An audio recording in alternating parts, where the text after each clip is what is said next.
Bismillahirrahmanirrahim. Assalamualaikum warahmatullahi wabarakatuh.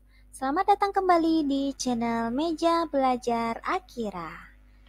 Di video kali ini kita masih membahas tentang soal P3K, yaitu kompetensi teknis penata kelola pemilu. Sebelum ke contoh soal, jangan lupa subscribe channel Meja Belajar Akira ya. Yuk lanjut kita ke soal yang pertama.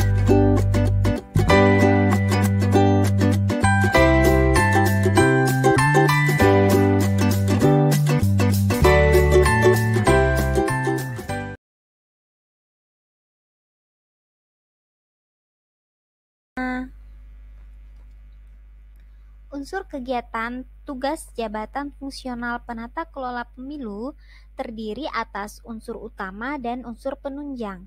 Berikut yang merupakan unsur penunjang adalah A. Pembuatan karya tulis atau karya ilmiah di bidang kepemiluan. B. Peran serta dalam seminar atau lokakarya di bidang kepemiluan. C. Monitoring, evaluasi, dan pelaporan pelaksanaan pemilu. D. Pendidikan dan pelatihan fungsional atau teknis di bidang pemilu, serta memperoleh surat tanda tamat pendidikan dan pelatihan atau sertifikat. E. Melakukan riset di bidang kepemiluan. Jawaban yang benar adalah B. Peran serta dalam seminar atau lokakarya di bidang kepemiluan.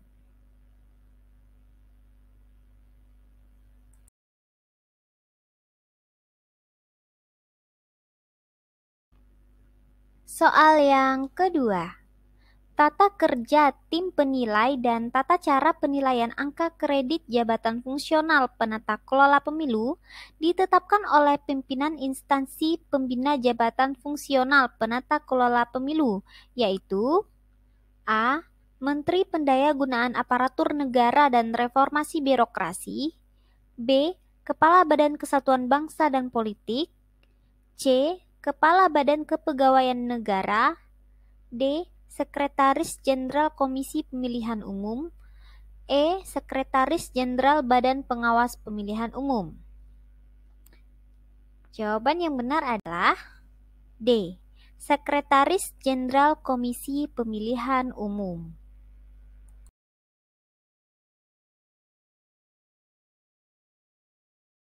Soal yang ketiga. Setelah data penduduk potensial pemilih pemilu DP4 diterima dari kementerian, berapa lama pemutakhiran data pemilih oleh KPU kabupaten atau kota harus diselesaikan? A. Paling lama 2 bulan setelah diterima. B. Paling lama 3 bulan setelah diterima. C. Paling lama 4 bulan setelah diterima. D. Paling lama 5 bulan setelah diterima. E. Paling lama 6 bulan setelah diterima. Jawaban yang benar adalah B. Paling lama 3 bulan setelah diterima.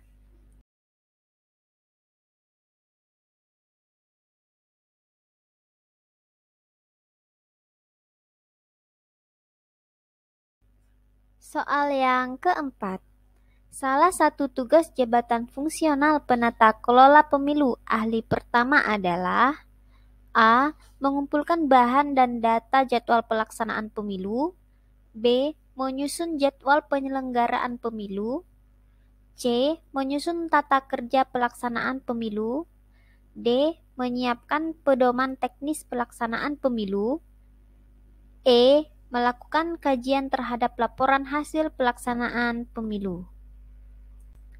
Jawaban yang benar adalah A. Mengumpulkan bahan dan data jadwal pelaksanaan pemilu.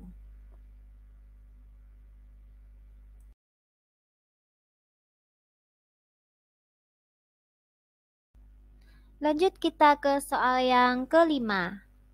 Penetapan partai politik calon peserta pemilu yang memenuhi syarat atau lulus verifikasi harus dilakukan KPU dengan tenggat waktu paling lambat A. 10 bulan sebelum hari pemungutan suara. B. 11 bulan sebelum hari pemungutan suara. C. 12 bulan sebelum hari pemungutan suara, D. 13 bulan sebelum hari pemungutan suara, atau E. 14 bulan sebelum hari pemungutan suara. Jawaban yang benar adalah E. 14 bulan sebelum hari pemungutan suara.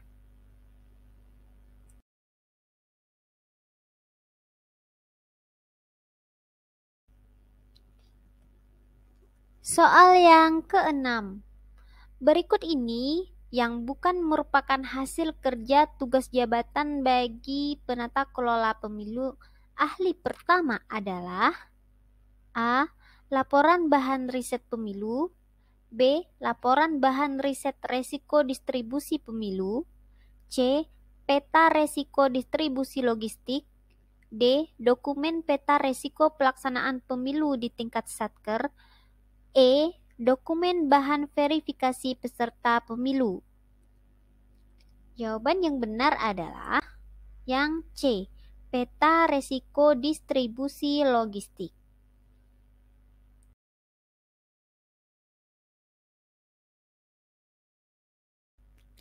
Soal yang ketujuh. Sesuai Undang-Undang Nomor 7 Tahun 2017, jadwal pendaftaran partai politik peserta pemilu ditetapkan oleh KPU paling lambat A. 20 bulan sebelum hari pemungutan suara, B. 19 bulan sebelum hari pemungutan suara, C. 18 bulan sebelum hari pemungutan suara, D. 17 bulan sebelum hari pemungutan suara, atau E. 16 bulan sebelum hari pemungutan suara.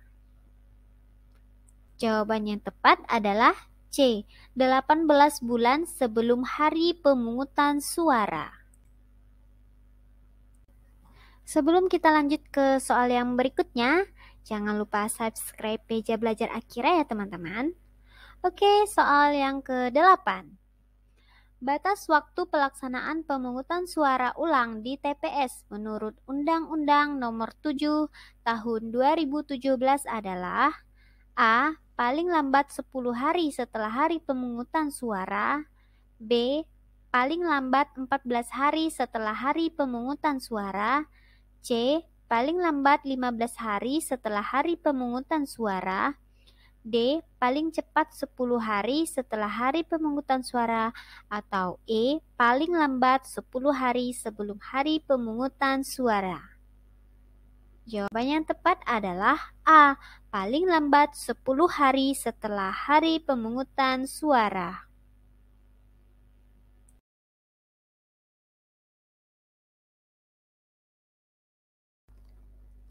Soal yang ke-9.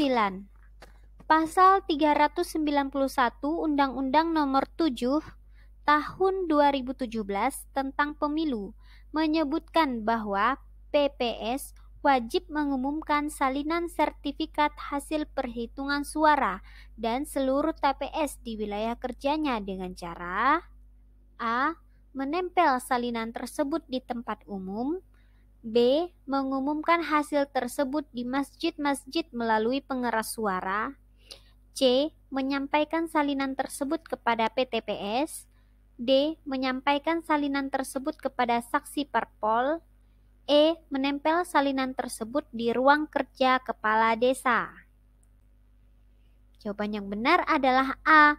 Menempel salinan tersebut di tempat umum.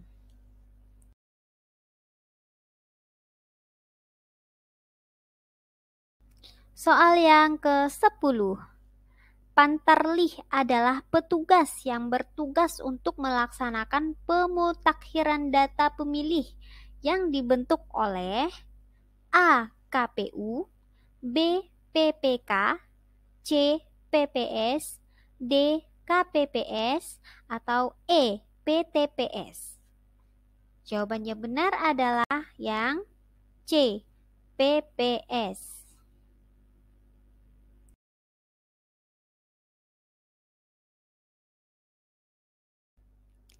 Demikian contoh-contoh soal kita pada video kali ini. Terima kasih bagi teman-teman yang sudah menonton. Yang belum subscribe, jangan lupa subscribe ya. Dan jangan lupa nyalakan lonceng notifikasinya supaya teman-teman bisa mendapatkan video-video terbaru dari Meja Belajar Akira. Semangat belajarnya teman-teman, semoga lulus P3K ini.